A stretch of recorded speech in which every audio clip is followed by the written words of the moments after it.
محمد الرسول اللہ صلی اللہ علیہ وسلم، آپ کی شخصیت، آپ کا کردار اور آپ کی سیرت، آپ کی ساری زندگی شب و روز، ان کو اللہ رب العالمین نے ایک کامل نمونہ اسوہ حسنہ کہا ہے۔ بارہا آپ نے یہ آیت سنی ہے اور یہ بات آپ کو معلوم ہے، لَقَدْ كَانَ لَكُمْ فِي رَسُولِ اللَّهِ أُسْوَةٌ حَسَنَةٌ۔ کیا معنی اس کا کہ آپ صلی اللہ علیہ وسلم جو اللہ کے نبی اور رسول تھے تو صرف آپ نے تھیوری نہیں دی، آپ نے صرف ایک نظریہ نہیں دیا، آپ نے صرف تعلیمات نہیں دی، باتیں نہیں کی ایسے کر لینا ایسے کر لینا، بلکہ آپ صلی اللہ علیہ وسلم کا امتیاز کیا ہے کہ آپ نے ہر چیز کا پریکٹیکل کر کے دیا۔ جو بھی کہا اس کو عملی طور پر کر کے دکھایا کہ بھئی یہ جو کچھ میں کہہ رہا ہوں، یہ جو کچھ اللہ رب العالمین کے احکام ہیں، یہ ایسے نہیں ہیں جن پر عمل نہیں ہو سکتا، جو انسان کی طاقت اور بساط سے باہر ہیں۔ اسی لیے اللہ تعالیٰ نے بار بار ہمیں بھی یہ بات سمجھائی کہ محمد رسول اللہ صلی اللہ علیہ وسلم تم میں سے ہی ہیں، تمہارے جیسے ہی انسان ہیں۔ بعض بھائیوں کو یہ اعتراض ہے، وہ کہتے ہیں کہ آپ صلی اللہ علیہ وسلم کو بشر نہ کہو، آپ صلی اللہ علیہ وسلم تو نور تھے۔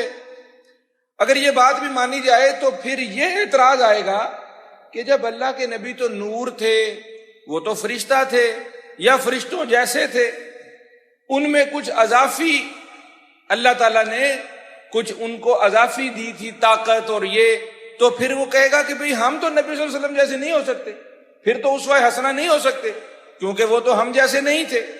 ہمارے لیے مثال نمونہ وہی بندہ صحیح ٹھہرے گا جو ہم جیسا ہوگا، ہم کہہ سکیں کہ ہاں واقعی اس کے ساتھ بھی وہی ساری باتیں تھیں جو ہمارے ساتھ ہیں، کھاتا تھا پیتا تھا، اس کے بچے تھے، فیملی تھی، یہ تاجر بھی تھا، یہ استاد بھی تھا، یہ قاضی بھی تھا، یہ ایک فوجی بھی تھا، ایک جرنیل بھی تھا، قاضی القضاء بھی تھا، سپہ سالار بھی تھا، حاکم بھی تھا، ایک باپ بھی تھا، بیٹا بھی تھا، بھائی بھی تھا، اس کا خان۔ اس نے ان سارے معاملات میں زندگی کیسی گزاری، تبھی وہ ہمارے لیے نمونہ بنے گا۔ تو میرے بھائی، محمد الرسول اللہ صلی اللہ علیہ وسلم ایسی شخصیت ہیں کہ جنہوں نے صرف نظریہ اور تھیوری اور باتیں نہیں بتائیں، اس پر عمل کر کے دکھایا، اس کو پریکٹیکلی ثابت کر کے دکھایا۔ اور المیہ افسوس اور دکھ اس بات کا ہے کہ ہم مسلمان جو عاشق رسول ہونے کا، محب رسول ہونے کا، نبی کریم صلی اللہ علیہ وسلم پر جان دینے کا، آپ کی حرمت، ناموس اور عزت پر قربان ہونے کا دم بھرتے ہیں، ہم اتنے نکمے ہیں کہ ہم نے نبی کریم صلی اللہ علیہ وسلم کی سیرت کو نہیں پڑھا۔ ہم سے زیادہ آپ صلی اللہ علیہ وسلم کی سیرت کو کس نے پڑھا ہے؟ دشمنوں نے۔ اسی لیے وہ اعتراض بھی اٹھاتا ہے نبی کریم صلی اللہ علیہ وسلم کی ذات پر، سیرت پر، اور ہم جواب نہیں دے پاتے آگے سے، ہم صرف غصہ کرتے ہیں۔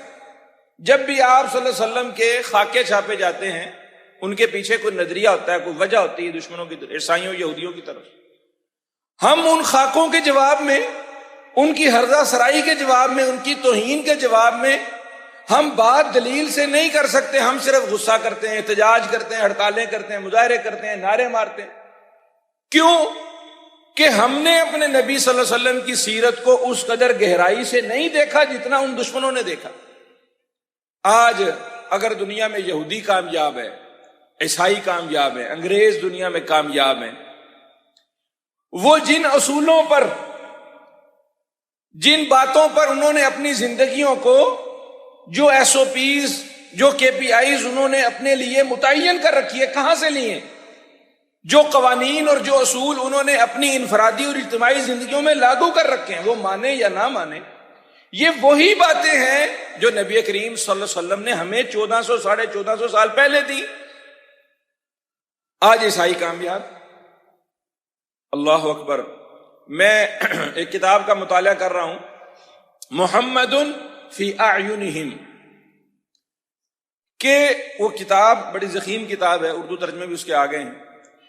کافروں کی نظروں میں، دشمنوں کی نظروں میں محمد صلی اللہ علیہ وسلم، ان کی آنکھوں میں محمد صلی اللہ علیہ وسلم، غیر مسلموں کی نظر میں محمد صلی اللہ علیہ وسلم کیسے؟ جادو وہ جو سر چڑھ کر بولے. آپ صلی اللہ علیہ وسلم کی شخصیت اور نبی کریم صلی اللہ علیہ وسلم کا کردار کافروں کی نظروں میں کیا ہے؟ اور برملا میں اگر اختصار کے ساتھ اس پوری کتاب کا نچوڑ آپ کے سامنے رکھوں تو برملا یہ بات کہتا ہوں کہ کافروں نے نبی کریم صلی اللہ علیہ وسلم کو پڑھ کر، آپ کی سیرت کا مطالعہ کر کر انہوں نے اپنے لیے اصول نکالے ہیں، ہم نے نہیں نکالے، ہم پیچھے رہ گئے. ایک کتاب ہے، آپ کو اس پر بھی حیرت ہوگی، نبی کریم صلی اللہ علیہ وسلم کی جتنی احادیث مبارکہ ہیں ان کو ایک فہرست میں، ان کو ایک انسائکلوپیڈیا میں ڈالا کہ الف سے شروع ہونے والی کتنی حدیثیں ہیں، با سے شروع ہونے والی کتنی حدیثیں ہیں، الف سے شروع ہونے والی حدیثیں 1000 ہیں، کس کس کتاب میں ہے یہ حدیث، فلاں کتاب میں بھی ہے، فلاں کتاب میں بھی ہے، فلاں میں بھی ہے. با سے شروع ہونے والی اتنی حدیثیں ہیں.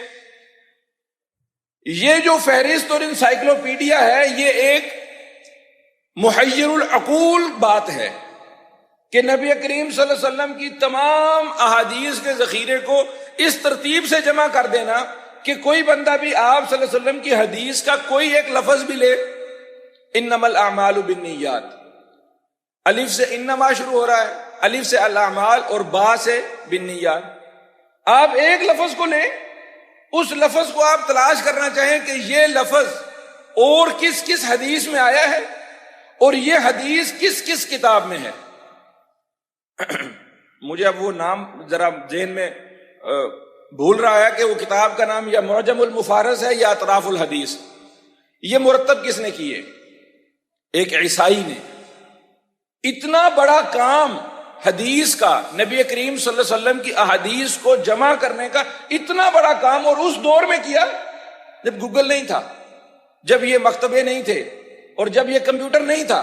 اتنا بڑا کام ایک دن میں نہیں ہوا ہوگا، ایک مہینے میں نہیں ہوا ہوگا، سالوں اس نے اپنی زندگی کھپائی ہوگی اس کام پر. وہ مسلمان نہیں ہوا لیکن اس نے آپ صلی اللہ علیہ وسلم کی احادیث پر کتنا کام کیا ہے، کتنا کام کیا کہ آپ سوچ لیجیے. ہمارے سارے جھگڑے بھائیوں حل ہوتے ہیں، ہمارے معاشرتی، سیاسی، مذہبی، معاشی، فرقہ وارانہ اور ملک کے اندر یہ سارے جتنے جھگڑے حل ہوتے ہیں اگر ہم سیرت رسول پڑھ لیں. سیرت کا مطالعہ نہ کرنے کی وجہ سے ہم الگ الگ ہیں. ہم نے اپنی روایات کو، اپنے مزاجوں کو، یہ دین جو ہم نے اپنایا ہوا ہے نا بھائی، بڑی میں ایک ذمہ داری سے ایک بڑی اہم بات کرنے لگا کہ جس چیز کو ہم نے دین بنایا ہوا ہے نا، قسم باللہ بے شمار جگہوں پر، بے شک وہ مولوی ہو، وہ کوئی عالم ہو، کوئی پروفیسر ہو، میڈیا پر بیٹھا کوئی بندہ ہو، عدالت میں بیٹھا کوئی قاضی ہو، اسمبلی میں بیٹھا، وہ جس چیز کو دین بنا کر پیش کرتا ہے نا، وہ محمد الرسول اللہ صلی اللہ علیہ وسلم کا دین کم ہوتا ہے، اس کے اپنا مزاج اور اس کی اپنی روایات زیادہ ہوتی ہیں. نہیں سمجھے بات کو؟ ایک مثال سے بات سمجھا کر آگے چلاتا ہوں. دو لوگوں کو لڑائی ہو جائے، دو لوگوں کی لڑائی ہو جائے، غصے میں انہوں نے جھگڑا کیا، مار پیٹ ہوئی، لڑائی ہو گئی. دو بھائی ہیں، دو دوست ہیں، اب ان کے درمیان قطع تعلقی ہو گئی. یہ اس کو نہیں دیکھتا، وہ اس کو نہیں دیکھتا. اس کو جا کر کہو یار اپنے بھائی سے صلح کر لے. اب وہ کیا کہتا ہے؟ اپنے غصے کو، اپنی اس غصے والی طبیعت کو، اس کا دفاع کرنے کے لیے اس کو وہ اپنی غلطی نہیں مانے گا، اس کو وہ اپنا مزاج نہیں مانے گا. روایات اور کلچر نے اس کو ایک جو غصہ پالنے والی اور دشمنی پالنے والی جو روایت دی ہے، یہ اس کو نہیں مانے. وہ کہے گا میں بے غیرت نہیں ہوں. میں، آپ نے بات سنی ہوگی، اللہ بڑا غیرتی بادشاہ ہے. ہاں، لڑائی ہو جائے، اللہ بڑا غیرت والا ہے، ہمارے دین نے ہمیں غیرت سکھائی ہے. میں اس کے جا کے، میرا اس نے یہ کہا، وہ کہا، اس نے مجھے مارا، میں اس سے صلح کر لوں. اس غلط بات کو دین بنا کر پیش کرتے ہیں، حالانکہ یہ دین ہے. دین تو یہ اپنے بھائی کو معاف کر دے، حق پر بھی ہے تو اپنا حق چھوڑ دے، 3 دن سے زیادہ اس سے لڑائی نہ کر، یہ دین ہے نا. یہ نبی صلی اللہ علیہ وسلم کی سیرت ہے نا، عفو درگزر سیرت ہے.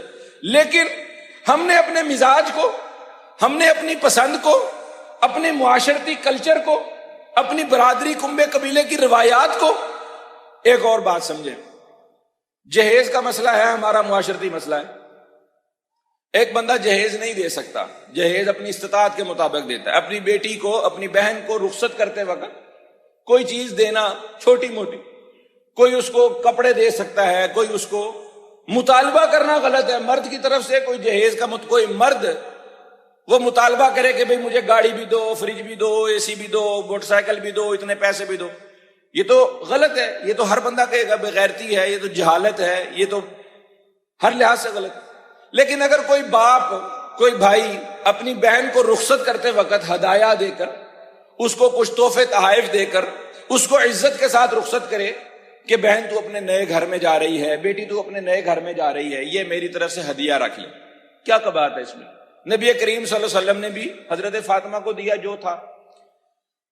اب ایک بندہ جہیز نہیں دے سکتا، وہ غریب ہے، وہ مسکین ہے، اگر اس سے معاشرے کو یا لوگوں کو وہ ان کے سامنے شرمندہ ہو رہا ہے، اس بات کو وہ یہ نہیں تسلیم کرے گا کہ یار میرے حالات نہیں ہے، میں جہیز نہیں دے سکتا. کہتے دین کے اندر جہیز دینا تو بہت بڑی حماقت ہے، یہ تو ایک لعنت ہے، یہ تو بہت بڑا گناہ ہے. کہاں سے دین لائے؟ یہ نبی صلی اللہ علیہ وسلم کی سیرت سے تم نے کہاں دیکھا؟ آپ صلی اللہ علیہ وسلم اپنی بیٹیوں پر شفقت کرنے والے، اپنی بیٹیوں کے ساتھ اچھا سلوک کرنے والے، کتنی باتیں ہیں بھری پڑی. تو مقصد کیا ہے کہ ہم نے سیرت رسول پڑھی نہیں ہے، ہم نے اپنے مزاجوں کو نبی صلی اللہ علیہ وسلم پر نعوذ باللہ تھوپ دیا ہے. جو میرا دل کرتا ہے، جو میرا مزاج کہتا ہے، میری مجبوریاں ہیں، میرا کلچر ہے، میں کہتا ہوں لو یہ کام، یہ تو دین ہے، جو میں کر رہا ہوں نبی صلی اللہ علیہ وسلم سے دیکھو. ایک بھائی کو ایک جگہ پر میں نے یہ حدیث بیان کی، صحیح حدیث ہے. صفوان بن معطل ایک صحابی تھے، ان کی بیگم نے شکایت کی نبی صلی اللہ علیہ وسلم کے پاس، کہا بھئی یہ صبح کی نماز میں نہیں آتے. آپ صلی اللہ علیہ وسلم نے کہا ہاں بھئی کیوں نہیں آتے تم صبح کی نماز میں؟ انہوں نے کہا کہ میں، آپ کو معلوم ہے کہ میرا کام اس طرح کا ہے کہ میں رات دیر تک کام کرتا ہوں، میری اکثر صبح آنکھ نہیں کھلتی. آپ صلی اللہ علیہ وسلم نے کہا اچھا جب اٹھا کرو تم تب نماز پڑھ لو. جس جگہ میں نے یہ حدیث بیان کی ان مسجد والوں نے مجھے آئندہ درس کے لیے نہیں بلایا. پہلے انہوں نے مجھے کہا تھا کہ آپ ہر ہفتے درس کے لیے آیا کریں، انہوں نے اگلی دفعہ مجھے بلایا نہیں کہ مولوی صاحب کہہ رہے ہیں صبح فجر کی نماز میں کوئی لیٹ ہو جائے تو خیر ہے. اچھا بھائی، دین کا اصول یہ ہے کہ نماز مسجد میں پڑھنی. ایک بیٹے کا باپ سے جھگڑا تھا، اس نے باپ نے بیٹے سے گاڑی چھین لی، اس کو گھر سے نکال دیا، اس کی فیس دینا چھوڑ دی. مجھے کہا جی آپ آ کے اس کو سمجھائیں، یہ نماز نہیں پڑھتا. مسئلہ صرف کیا تھا کہ وہ بیٹا کبھی گھر میں نماز پڑھ لیتا تھا، کبھی مسجد میں چلا جاتا تھا، اور اس باپ کا نظریہ یہ تھا، اس باپ کے ذہن میں دین کی تعبیر یہ تھی، اس کے ذہن میں فتویٰ یہ تھا، گھر میں کون سی نماز ہوتی ہے؟ یہ گھر میں نماز پڑھتا ہے، اس کی نماز ہوتی نہیں، تو کافر ہو گیا، یہ تو میرا بیٹا ہی نہیں رہا. اپنے غصے کو، اپنی اس بات کو دین بنایا ہوا، اپنی سختی کو دین بنایا ہوا. ایک طرف آپ صلی اللہ علیہ وسلم کی وہ حدیث بھی ذہن میں رہنی چاہیے. عبداللہ ابن ام مکتوم نابینا ہیں، انہوں نے کہا اللہ کے نبی مسجد میں نہیں آ سکتا. آپ نے کہا اذان کی آواز آتی ہے کان میں؟ ہاں جی آتی ہے. کہا پھر تمہیں مسجد آنا پڑے گا. یہ بھی حدیث ہے کہ ہر صورت میں مسجد آؤ. یہ بھی نبی صلی اللہ علیہ وسلم کی تعلیم ہے کہ اگر کوئی مجبوری ہے، تم مسجد میں نہیں پہنچ سکے باجماعت نماز میں، تم جب اٹھو تب پڑھ لو. کیا مطلب؟ کہ آپ صلی اللہ علیہ وسلم کسی بندے کو دیکھ کر، اس کے حالات کو جان کر، اس کا ماضی دیکھ کر، اس کا کردار، اس کی شخصیت دیکھ کر فتویٰ دیتے تھے. ایک ہی بات سے، ایک ہی لاٹھی سے سب کو نہیں ہانکتے تھے. بیلنس دین ہے یہ، بڑا معتدل دین ہے. اس سیرت کے اندر بڑا اعتدال پایا جاتا ہے. آج ہمارے بچے کیوں لبرل ہو گئے، کیوں سیکولر ہو گئے، وہ کیوں باغی ہو گئے؟ ہم نے اپنے غصوں کو، اپنی سختیوں کو، اپنے مزاجوں کو دین بنا بنا کر ان کے اوپر تھوپا ہوا ہے. وہ کہتے ہیں دین اتنا مشکل ہے، دین کے اوپر عمل کرنا اتنا مشکل ہے. نہیں بھائی، میں اس دین کو نہیں مانتا. اچھے خاصے دیندار گھرانے کے بندے کو، اس کو میں نے کہا آپ کا بچہ، آپ اس کو دین نہیں پڑھائیں گے آگے؟ عالم آدمی. میں نے کہا آپ کا بیٹا ایک میڈیکل کر رہا ہے، ایک انجینئرنگ کر رہا ہے، دیکھو آپ خود کہتے ہو کہ مولویوں نے بیڑا غرق کر دیا، آپ کے بچے ذہین ہیں، سمجھدار ہیں، آپ ان کو مدرسے میں کیوں نہیں ڈالتے؟ وہ کہتے ہیں بھائی، یہ میرے بچے کہتے ہیں میں مدرسے نہیں جاؤں گا، میں مدرسے کے قریب نہیں پھٹکوں گا، میں نے مولوی نہیں بننا. کیوں؟ کہ تم نے اپنے گھر میں جو ماحول دیا ہے، اپنے بچوں کو صبح شام جو تعلیم دی ہے، تم نے یہ سکھایا کہ دین کے اندر سختی ہی سختی ہے، جو خرابی ہو جائے وہ دین کے کھاتے ڈال دو. میرے بھائی، سیرت کا مطالعہ کرو، سیرت کا مطالعہ کرو، نبی کریم صلی اللہ علیہ وسلم کو پڑھو. کافروں نے جتنا پڑھا ہے نا، اس سے آدھا پڑھ لو. واللہ ہمارے سارے معاشرتی، معاشی، سیاسی، سماجی، ہمارے گھریلو مسائل حل ہو جائیں. ہمیں سمجھ آ جائے کہ آپ صلی اللہ علیہ وسلم باپ کیسے تھے، آپ صلی اللہ علیہ وسلم بھائی کیسے تھے، آپ خامند کیسے تھے، آپ تاجر کیسے تھے، آپ معلم کیسے تھے، آپ دوست کیسے تھے. آپ صلی اللہ علیہ وسلم کی شخصیت کا ہر خاکہ موجود ہے. آج جو ہم نے بات کرنی ہے، بات کو تمہید لمبی ہو گئی، اس بارے میں بات کرنی ہے کہ نبی کریم صلی اللہ علیہ وسلم کا معاش کیسا تھا. نبی کریم صلی اللہ علیہ وسلم دنیا پیسہ کمانے کے لحاظ سے، اپنی گزر بسر، اپنا معاش، اپنا گھر چلانے کے لحاظ سے، آپ کا ذریعہ معاش کیا تھا، آپ کی انکم کا سورس کیا تھا، آپ کیسے کھاتے کماتے تھے. یہ بات اصلاً آج کا موضوع ہے، اور یہ ایک دو قسطوں میں چلے گا، کیونکہ یہ بات بڑی اہم ہے. اور میں نے اس چیز کو محسوس کیا ہے کہ اس بات کو عموماً بیان ہی نہیں کیا جاتا. مستشرقین، یعنی وہی لوگ جو ہیں تو عیسائی، یہودی، غیر مسلم، لیکن انہوں نے دین کا مطالعہ، اسلام کا مطالعہ بہت کیا ہے، وہ اسلام کے اوپر گفتگو کرتے ہیں، بات کرتے ہیں. ایسے لوگوں کو کہا جاتا ہے مستشرق. رہتے کافر ہی ہیں، لیکن وہ ہمارے دین کا اتنا مطالعہ کرتے ہیں کہ وہ ہمارے دین کے عالم بن بیٹھتے ہیں. تو یہ جو مستشرقین ہیں اور ان مستشرقین سے جو متاثرین ہیں، عموماً ہم نے بھی یہ سنا ہوگا، کچھ عرصہ پہلے، 2-3 سال پہلے میری زبان سے بھی یہ جملہ کلمہ ادا ہوا. میں نے اس کی پھر معذرت بھی کی اور میں نے اس پر رجوع بھی کیا کہ ہم کہتے ہیں کہ نبی صلی اللہ علیہ وسلم بڑے غریب تھے. آپ نے سنی ہے نا یہ بات؟ آپ صلی اللہ علیہ وسلم کے بڑے فاقوں میں زندگی گزری، آپ یتیم تھے، دائی حلیمہ نے اس لیے قبول نہیں کیا کہ آپ کا کوئی پرسان حال نہیں. حالانکہ یہ بات غلط ہے بھائی. نبی کریم صلی اللہ علیہ وسلم کی شان کے بھی خلاف ہے اور حقیقت کے بھی خلاف ہے. میں یہ کہتا ہوں کہ نبی کریم صلی اللہ علیہ وسلم کائنات کے، یا کم از کم یہ کہہ لو کہ اس وقت کے حالات میں امیر ترین آدمی تھے. آپ کی زندگی گزر بسر کے لحاظ سے، اپنا گھر چلانے کے لحاظ سے بہترین زندگی تھی. محمد رسول اللہ صلی اللہ علیہ وسلم حسب میں اعلیٰ تھے، نسب میں اعلیٰ تھے، اخلاق میں اعلیٰ تھے، صفات میں اعلیٰ تھے، صورت میں اعلیٰ تھے. آپ کا کنبہ اعلیٰ، آپ کا قبیلہ اعلیٰ، آپ کی ذات اعلیٰ، آپ کے اخلاق اعلیٰ، آپ کا کردار اعلیٰ، آپ کی شکل اعلیٰ. یہ ساری بات تو ہم سنتے ہیں، بیان بھی ہوتی ہے، لیکن سستی کہاں ہے؟ جھول ہمارے سے کہاں رہ جاتا ہے؟ آپ صلی اللہ علیہ وسلم کا معاش. ہم کہتے ہیں کہ آپ صلی اللہ علیہ وسلم مالی ولی دنیا، اللہ کے نبی صلی اللہ علیہ وسلم تو دنیا سے بالکل بے پرواہ تھے، آپ نے تو کچھ کمایا نہیں، کبھی کچھ کھایا نہیں، آپ تو بس. یہاں پر بھی بیلنس کریٹ کرنے کی ضرورت ہے. وہ حدیث جب آپ صلی اللہ علیہ وسلم مدینہ میں چلے گئے اور آپ صلی اللہ علیہ وسلم نے جہاد کو اور تبلیغ کو اور کل وقت جو ہے وہ اسلام کے لیے لگا دیا، اور آپ کی مصروفیات اتنی بڑھ گئی، اس میں کچھ وقت کہیں ایسا بھی آیا جو حضرت عائشہ سے روایت ہے بخاری میں کہ ہمارے پر مہینہ ایسا گزر گیا کہ ہمارے گھر میں 2 کالی چیزوں کے سوا کچھ نہیں تھا، یعنی کھجور اور پانی. پانی جب برتن میں پڑا ہوتا ہے تو دیکھنے میں وہ کالا محسوس ہوتا ہے، اس لیے انہوں نے کہا کہ ہمارے گھر میں کھجور اور پانی کے سوا کچھ نہیں تھا. یہ بھی وقت آیا، لیکن مجموعی طور پر پیدائش سے لے کر اعلان نبوت تک، اور اعلان نبوت کے بعد مکے میں گزارے ہوئے 13 سال، اور پھر مدینہ میں آنے کے بعد بھی آپ صلی اللہ علیہ وسلم کا گزر بسر بڑا عالی شان تھا. آپ کا معاش کا ذریعہ معلوم ہے. ایسی بات بالکل نہیں ہے کہ آپ صلی اللہ علیہ وسلم جو ہیں وہ کوئی غریب تھے. جو بات میں نے کہی کہ آپ صلی اللہ علیہ وسلم امیر ترین آدمی تھے، یہ کوئی ایسی بات نہیں ہے کہ آپ کے لفاظی ہے. دلیل لاؤ، ثبوت لاؤ. کیسے؟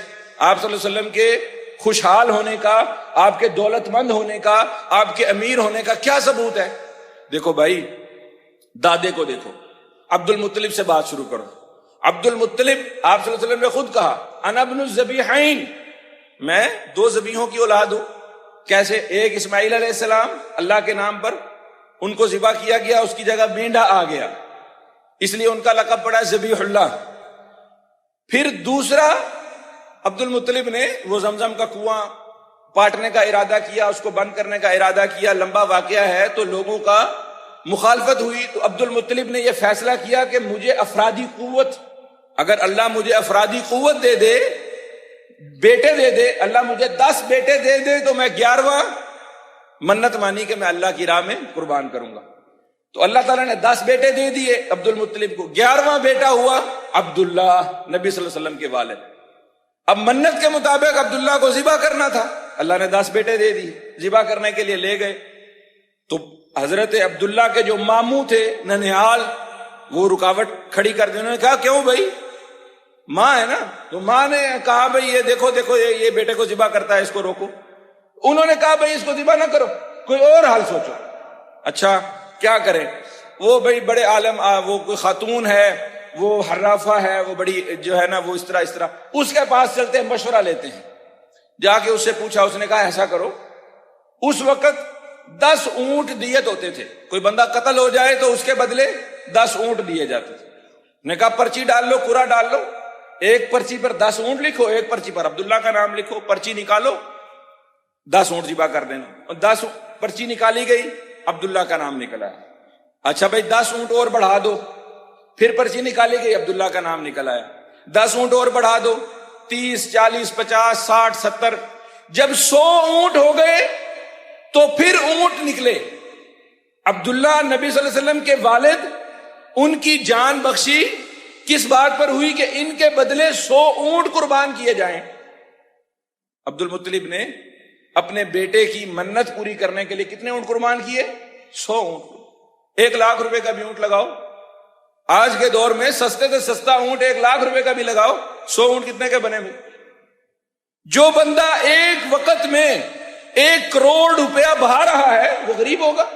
عبد المطلب کا تخت سجتا تھا مکے میں، اور نبی کریم صلی اللہ علیہ وسلم خود کہتے ہیں بچپن میں مجھے معلوم ہے، مجھے یاد ہے، مکے کا انتظام و انصرام عبد المطلب کے پاس تھا، سردار تھے، آپ تاجر بھی تھے، سردار بھی تھے، مکے کے حاکم بھی تھے، سب سے طاقتور شخصیت مکے کی عبد المطلب۔ نبی صلی اللہ علیہ وسلم فرماتے ہیں کہ مجھے یاد ہے کہ تخت لگتا تھا مکے میں میرے دادا کا، اور میرے چچا تائے میرے سارے وہ اس تخت کے ارد گرد بیٹھتے تھے، اور اس تخت کے اوپر، اس فرش کے اوپر وہ جو ان کی جگہ تھی، کسی کو چڑھنے کی اجازت نہیں تھی سوائے میرے۔ میں چڑھ جاتا تھا تو میرے تائے مجھے کہتے تھے نیچے ہوتا یہ ہمارے ابو کی جگہ، یہ ہمارے بابا جان کی جگہ، اور عبد المطلب ان کو آپ صلی اللہ علیہ وسلم کو سینے سے لگا لیتے اور کہتے کہ محمد میرا بابرکت بیٹا ہے، اس محمد کو نہ روکو، اور آپ صلی اللہ علیہ وسلم کو اپنے ساتھ وہ تخت پر بٹھاتے۔ نبی کریم صلی اللہ علیہ وسلم کے دادا اور پھر آپ صلی اللہ علیہ وسلم کے والد، ہمیں معلوم ہے کہ آپ کی پیدائش سے پہلے فوت ہو گئے، لیکن نبی کریم صلی اللہ علیہ وسلم کے ترکے میں کیا چھوڑا؟ ایک باندی لونڈی ام ایمن، 10 اونٹ اور بھیڑوں کا 1 ریوڑ، بکریوں کا 1 ریوڑ، 10 اونٹ ترکے میں ملے، 1 باندی ملی اور بھیڑوں کا 1 ریوڑ، اور عربی کے اندر جو ریوڑ بھیڑوں کا ہوتا تھا وہ کم از کم 40 بکریوں سے اوپر بولا جاتا تھا۔ اور یہ وراثت جو نبی صلی اللہ علیہ وسلم کو اپنے والد سے ملی، یہ آپ کی ماں آمنہ نے آپ کے بڑے تایا زبیر کو دی کہ تم اس کو انویسٹ کرو، اس پر تم کاروبار کرو، اور میرے بیٹے کا یہ سرمایہ اس کے بالغ ہونے تک، اس کے جوان ہونے تک محفوظ رکھنا تمہاری ذمہ داری، اس پر ہم آگے بات کریں۔ نبی کریم صلی اللہ علیہ وسلم کی پراپرٹی جائیداد بھی تھی، جس کا ذکر بخاری میں ملتا ہے کہ آپ صلی اللہ علیہ وسلم نے کہا، جب آپ صلی اللہ علیہ وسلم سے پوچھا گیا کہ اللہ کے نبی مکے میں آپ کے گھر کا کیا ہوا، تو آپ صلی اللہ علیہ وسلم نے کہا کہ وہ ہمارا گھر عقیل نے رہنے کہاں دیا۔ عقیل بن ابی طالب جو آپ کے چچا زاد بھائی تھے، انہوں نے اس مکان کو، جب آپ صلی اللہ علیہ وسلم ہجرت کر کے آگے، وہ زمانہ جاہلیت میں تھے، تو عقیل نے اس وقت نبی صلی اللہ علیہ وسلم کے اس مکان کو اپنے قبضے میں لے لیا، کچھ روایتوں میں بھیج دیا۔ تو آپ صلی اللہ علیہ وسلم کو پراپرٹی جائیداد بھی ملی، آپ کو مال اسباب بھی ملا وراثت میں، اور پھر آپ صلی اللہ علیہ وسلم خوددار اور خود کفیل آدمی تھے۔ آپ صلی اللہ علیہ وسلم نے بچپن میں، آپ کہتے ہیں میں نے بچپن میں چند روپوں کے عوض بکے والوں کی بکریاں بھی چرائیں۔ آپ صلی اللہ علیہ وسلم نے کبھی اپنی پاکٹ منی کے لیے، اپنی جیب خرچ کے لیے کسی کے سامنے ہاتھ نہیں پھیلایا، یتیم آدمی ہو یار کچھ دے دو، نہ۔ آپ صلی اللہ علیہ وسلم نے بچپن 9 سال سے پہلے جو ہی آپ جوان ہوئے ہیں 10 سال کی عمر میں پہلا سفر آپ نے اپنے تایا زبیر کے ساتھ کیا، 12 سال کی عمر میں دوسرا سفر شام کی طرف ابو طالب کے ساتھ کیا، 17 سال کی عمر میں حضرت ابو بکر کے ساتھ۔ یہ وہ سفر ہیں جن کا ذکر صحیح احادیث میں ملتا ہے۔ اس کے سوا آپ صلی اللہ علیہ وسلم نے بڑے سفر کیے تجارت کے۔ آپ صلی اللہ علیہ وسلم یعنی اگر آج کی اصطلاح میں کہا جائے، آپ صلی اللہ علیہ وسلم ملٹی نیشنل ٹریڈر تھے۔ آپ نے یمن تک کا سفر کیا، آپ بحرین تک گئے، آپ ایتھوپیا تک، حبشہ تک بھی گئے۔ شام کے 3 سفر صحیح حدیث سے ملتے ہیں، یمن کے 4 سفر ملتے ہیں۔ 25 سال کی عمر تک آپ تو سنتے ہیں نا سیرت میں کہ نبی صلی اللہ علیہ وسلم حضرت خدیجہ کا مال لے کر گئے۔ اس سے پہلے آپ صلی اللہ علیہ وسلم نے تجارت کے لیے کتنے اسفار کیے، اور ہمیں یہ بتایا جاتا ہے کہ آپ صلی اللہ علیہ وسلم گوشہ نشین ہو گئے تھے غار ہرا میں، یا آپ صلی اللہ علیہ وسلم بالکل الگ تھلگ دنیا و مافیا سے ہو گئے۔ اور بھائی اس کے اندر بھی نبی کریم صلی اللہ علیہ وسلم کے مالدار ہونے کی، آپ کے امیر ہونے کی ایک دلیل موجود ہے۔ جب آپ صلی اللہ علیہ وسلم غار ہرا میں جاتے، وہاں پر آپ گوشہ نشینی تنہائی اختیار کرتے، اللہ کی عبادت کرتے، واپس آتے سارے مکے والوں کو اکٹھا کر کے لنگر چلاتے، دسترخوان چلاتے، ان کو کھانا کھلاتے۔ اور جی حضرت خدیجہ کے مال سے تجارت کی، یہ غلط فہمیاں ہیں، یہ ہمارے ذہنوں میں غلط فہمیاں بیٹھی ہوئی ہیں کہ جب آپ صلی اللہ علیہ وسلم کی شادی ہو گئی تو آپ صلی اللہ علیہ وسلم حضرت خدیجہ کا مال استعمال کیا، اور حضرت خدیجہ نا، حضرت خدیجہ سے جب شادی ہوئی، سیرت ابن حشام میں ہے، شادی ہوئی، اپنے سارے ولیمے کا، سارے نکاح کا خرچ خود اٹھایا، اپنے سارے کنبے کو ایک ایک حلہ کپڑوں کا ایک جوڑا ساروں کو ہدیہ کیا، اور پھر حضرت خدیجہ کو حق مہر دیا۔ کتنا؟ 40 اونٹ، کچھ روایتوں میں 10 ہیں، کچھ میں 40، اچھا خاصا حق مہر دیا۔